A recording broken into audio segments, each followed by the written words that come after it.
दोस्तों welcome back to my YouTube channel study maths 91। तो कैसे हैं आप सभी लोग? उम्मीद है अच्छे होंगे। तो आप लोगों को पता है एग्ज़ाम चलते जा रहे हैं। फर्स्ट शिफ्ट हो चुकी, सेकंड शिफ्ट हो चुकी और 24 की फर्स्ट शिफ्ट भी होने वाली है। तो आप लोगों के लिए जो विमुद्रीकरण का क्वेश्चन है, कौन सा टॉपिक? विमुद्रीकरण यानी कि नोटबंदी, उससे क्वेश्चन बन रहा है, हर शिफ्ट में बन रहा है। तो इम्पोर्टेंट क्वेश्चन मैं आप लोगों के लिए लेके आई हूँ जो आपके एग्जाम में पूछे जा सकते हैं। कितनी बार नोटबंदी हुई, किसके समय में हुई, कल पता है आपको पूछा गया था सी डी देशमुख के समय में। तो वही क्वेश्चन आपके जो बन सकते हैं वो मैं सब लेके आई हूँ। बहुत ही इंपॉर्टेंट क्लास है आप लोगों के लिए, तो देखना ना भूलें, ठीक है? ठीक है। और एनालिसिस भी कराई जाएगी। तो 25-26 और 25 और 30-31 वाले और आपका जो 24 की सेकंड वाले, वो एनालिसिस ज़रूर करें। वो आपको बहुत बेनिफिट देगी। उससे क्या होता है, एक माइंड सेट हो जाता है किस तरह के क्वेश्चन पूछे जाएंगे, ठीक है? तो चलिए स्टार्ट करते हैं नेक्स्ट क्वेश्चन। चलिए, क्लास का पहला क्वेश्चन है, आरबीआई ने कितने रुपए के नोटों को, ठीक है, 30 सितंबर 2023 के बाद चलन से बाहर करने की घोषणा की है? तो कितने हज़ार के नोटों को, कितने मतलब कौन से नोटों को की है? तो देखिए, जो 2000 का नोट था वो चलन में कब आया था? 2016 में, है ना? और बाहर कब हो गया? 2000 का नोट कब बाहर हो गया? 30 सितंबर 2023 के बाद। तो कितने का नोट था? 2000 का, ठीक है? तो ऑप्शन ए इसका बिल्कुल राइट आंसर है। समझ में आया ना कि 2000 के नोट को चलन से बाहर करने की घोषणा की है, ठीक है? ठीक है, चलिए आगे बढ़ते हैं। क्वेश्चन है आपका, 2000 का नोट चलन में कब आया था? तो मैंने आपको बताया 2000 का नोट कब चलन में आया था, अभी बताया मैंने कब आया था, 2016 में आया था। 2016 में कब? 8 नवंबर, ठीक है, 8 नवंबर 2016 को कौन कौन से नोट चलाए गए थे भाई? 500 और 1000 के नोट बंद करके, ठीक है, 2000 का और नया 500 का नोट जारी किया गया था, ठीक है, जिसे विमुद्रीकरण कहा गया, ठीक है ना? तो ये चलन में कब आया? 2016 में आया। तो इतना आपको याद रखना है, ठीक है? चलिए आगे बढ़ते हैं।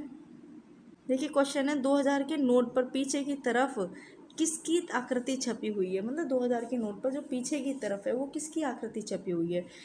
लाल किला की, रानी की वाव की, हम्पी की या मंगलयान की? तो आप सभी को पता है किसकी? मंगलयान की, ठीक है, मंगलयान की, ठीक है, छपी हुई है आकृति, ठीक है? तो याद रखना, ये भी पूछा जा सकता है भाई, क्वेश्चन कहाँ से बनाने हैं ये तो वही जानते हैं ना, मंगलयान से, ठीक है? चलिए आगे देखते हैं। नेक्स्ट क्वेश्चन है आपके, 500 रुपये के नोट के पीछे किसकी आकृति छपी हुई है? तो 500 रुपये के नोट के पीछे लाल किला, हम्पी, रानी की वाव या सांची का स्तूप? तो क्या बना हुआ है भाई? लाल किला बना हुआ है, या रेड फोर्ट भी लिखा आ सकता है, तो याद रखिएगा लाल किला। ऑप्शन ए बिल्कुल राइट आंसर है, इसका याद रखेंगे, ठीक है, याद रहेगा। चलिए आगे बढ़ते हैं। नेक्स्ट क्वेश्चन है आपके, 200 रुपये के नोट के पीछे, मैं और भी इम्पोर्टेंट क्वेश्चन है अभी, 200 रुपये के नोट के पीछे किसकी आकृति छपी हुई है? बताइए, किसकी छपी हुई है? 200 रुपये के नोट के पीछे किसकी आकृति छपी हुई है? बताइए। तो क्या बना हुआ है? तो क्या बना हुआ है भाई? सांची का स्तूप बना हुआ है। तो ऑप्शन ए बिल्कुल राइट आंसर है, सांची का स्तूप, ठीक है? चलिए नेक्स्ट क्वेश्चन है आपका, भारतीय करेंसी नोट पर कितनी भाषाएं होती हैं? तो भारतीय करेंसी नोट पर कितनी भाषाएं होती हैं? 13, 17, 15 या 20? ठीक है, तो कितनी भाषाएं होती हैं भाई? 17 भाषाएं होती हैं, ठीक है, 17 भाषाएं होती हैं। ऑप्शन बी बिल्कुल राइट आंसर है, 17 भाषाएं, ठीक है? चलिए आगे बढ़ते हैं, उम्मीद है क्वेश्चन समझ में आ रहे होंगे। चलिए नेक्स्ट क्वेश्चन है, 100 रुपये के नोट पर, 100 रुपये के नोट पर पीछे की ओर किसकी आकृति छपी हुई है? कोणार्क मंदिर, हम्पी, रानी की वाव या इनमें से कोई नहीं? तो बताइए क्या छपा हुआ है? 100 रुपये के नोट पर पीछे की तरफ क्या छपी हुई है? तो रानी की वाव छपी हुई है। तो ऑप्शन सी बिल्कुल राइट आंसर है, ठीक है? चलिए आगे देखते हैं।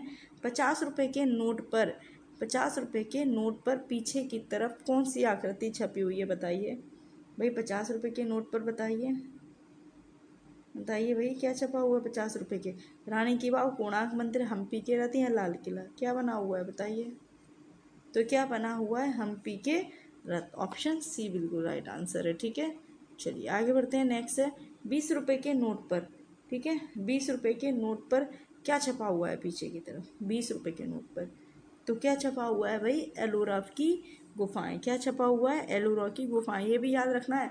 20 रुपये के नोट पर क्या छपा हुआ है? पूछा जा सकता है, देखिए कुछ भी पूछा जा सकता है। अब हम ये सोच के ना पढ़ें कि अरे यार ये तो नहीं पूछा जाएगा, लेकिन जब क्वेश्चन बनता है ना तो ये लगता है कि ये पढ़ लिया होता तो कितना अच्छा होता। यही सोचते हैं ना, अगर ये पढ़ लिया होता तो कितना अच्छा होता, है ना? फिर पछताने से कुछ मिलता है नहीं। बहुत सारे बच्चे ऐसे हैं जो सोच रहे हैं यार ये पढ़ लेते हैं ना।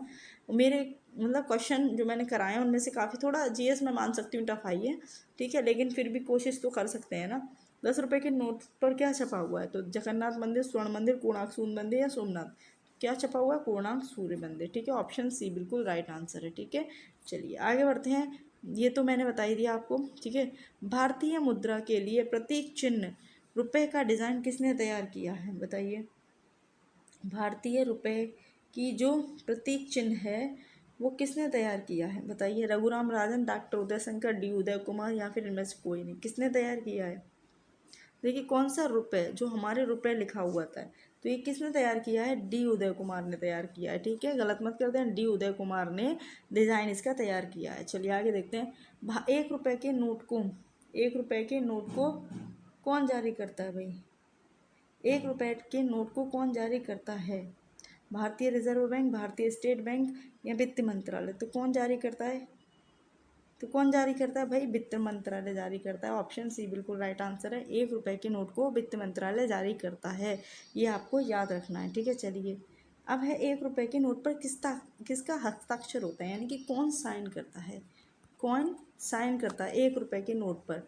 ठीक है, तो कौन करता है भाई? बताइए। आरबीआई गवर्नर करता है या वित्त सचिव करता है या वित्त मंत्री करता है या प्रधानमंत्री करता है? तो कौन करता है? वित्त सचिव करता है। 1 रुपये के नोट पर वित्त सचिव साइन करता है। ठीक है, अब आप आंसर दीजिए कमेंट बॉक्स में कि जो और नोट होते हैं उन पे कौन साइन करता है। ठीक है, भारत में पहली बार बैंकों का राष्ट्रीयकरण कब हुआ था? बताइए। भारत में पहली बार बैंकों का राष्ट्रीयकरण कब हुआ था? 1950 में, 1969 में, 1960 में, 1979 में। बताइए, आंसर दीजिए। कब हुआ था?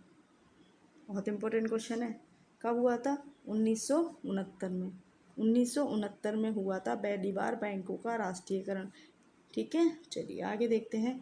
कौन सा बैंक भारत का केंद्रीय बैंक है? निम्न से कौन सा बैंक भारत का केंद्रीय बैंक है? State bank of India, union bank of India, bank of India, reserve bank of India. तो कौन सा है? Reserve bank of India. Option D बिल्कुल राइट आंसर है। ठीक है, चलिए आगे बढ़ते हैं। स्वतंत्र भारत में पहली बार नोटबंदी कब की गई थी? भाई, स्वतंत्र भारत था, उसमें पहली बार नोटबंदी कब की गई थी? 1950 में, 1969 में, 1978 में या 1979? तो कब की गई थी?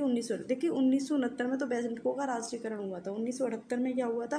पहली बार फर्स्ट नोटबंदी हुई थी, जिसे आप विमुद्रीकरण कहते हैं। ठीक है, और ये किसके समय में हुई थी ये भी पता होना चाहिए। तो मोरारजी देसाई के समय में हुई थी। ठीक है, ये आपको याद रखना है। ठीक है, और कब हुई थी ये भी मैं बता देती हूँ आपको। कब हुई थी? 16 जनवरी। डेट भी पूछी जा सकती है। 16 जनवरी 1978 को हुई थी। 16 जनवरी 1978, जिसमें कौन कौन से नोट बंद हुए थे? आपके 1000, 5000 और 10,000 के। ठीक है, ये वाले नोट बंद हुए थे। तो आपको ये भी याद रखना है। क्वेश्चन कुछ भी बन सकता है। ठीक है, क्वेश्चन कुछ भी बन सकता है। ठीक है, चलिए आगे बढ़ते हैं। भारतीय रिजर्व बैंक की स्थापना कब हुई? तो ये तो सबको पता है, 1935 में हुई है। भारतीय रिजर्व बैंक की स्थापना कब हुई है? 1935 में हुई है, ये तो सभी को पता है ना। ठीक है ना, चलिए आगे बढ़ते हैं। भारतीय रिजर्व बैंक के पहले गवर्नर कौन थे? भाई ये बताइए जल्दी। भारतीय रिजर्व बैंक के पहले गवर्नर कौन थे? सबसे बड़ी इम्पोर्टेंट क्वेश्चन। बताइए कौन थे? तो कौन थे? तो अगर हम बात करें भारतीय रिजर्व बैंक के पहले गवर्नर कौन थे? भारतीय रिजर्व बैंक के पहले गवर्नर कौन थे? तो देखिए, पहले गवर्नर थे sir Osborne A Smith. Option A बिल्कुल ठीक है। ठीक है, पहले गवर्नर कौन थे? Sir Osborne A Smith. ठीक है, तो नेक्स्ट है।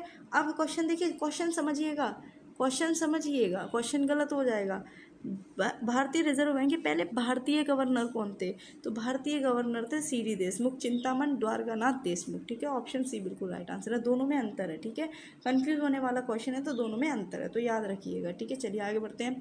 भारतीय रुपये का ISO कोड क्या है? भारतीय रुपये का ISO कोड क्या है? तो क्या है? INR। क्या है? INR। ये भारतीय रुपये का ISO कोड है, तो ऑप्शन ए बिल्कुल राइट आंसर है इसका। चलिए आगे बढ़ते हैं। ठीक है, ये तो मैंने आपको करा ही दिया क्वेश्चन।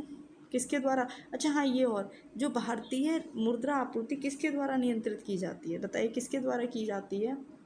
भारतीय मुद्रा आपूर्ति किसके द्वारा नियंत्रित की जाती है? बताइए, तो ये किसके द्वारा की जाती है? नहीं, भारतीय रिजर्व बैंक के द्वारा ही की जा सकती है, तो ऑप्शन डी बिल्कुल राइट आंसर है इसका। ठीक है, चलिए आगे देखते हैं। बुल एंड वियर शताब्दी शब्दावली का संबंध किससे है? तो जो बुल एंड वियर होता है वो स्टॉक मार्केट से संबंधित रखता है, ये भी आपको याद रखना है। तो ये थे आपके इम्पोर्टेंट क्वेश्चन, ठीक है, जो आपके एग्जाम में पूछे जा सकते हैं। तो अच्छे से आप लोग देख लीजिएगा, जो आपके एग्जाम में बन सकते हैं। तो क्लास कैसी लगी कमेंट बॉक्स में ज़रूर बताना, बाकी एनालिसिस आएगी तो आप वो देखना ना भूलें। तो चलिए आज की क्लास के लिए इतना ही। जय हिंद, जय भारत, अच्छे से पढ़ते रहिए।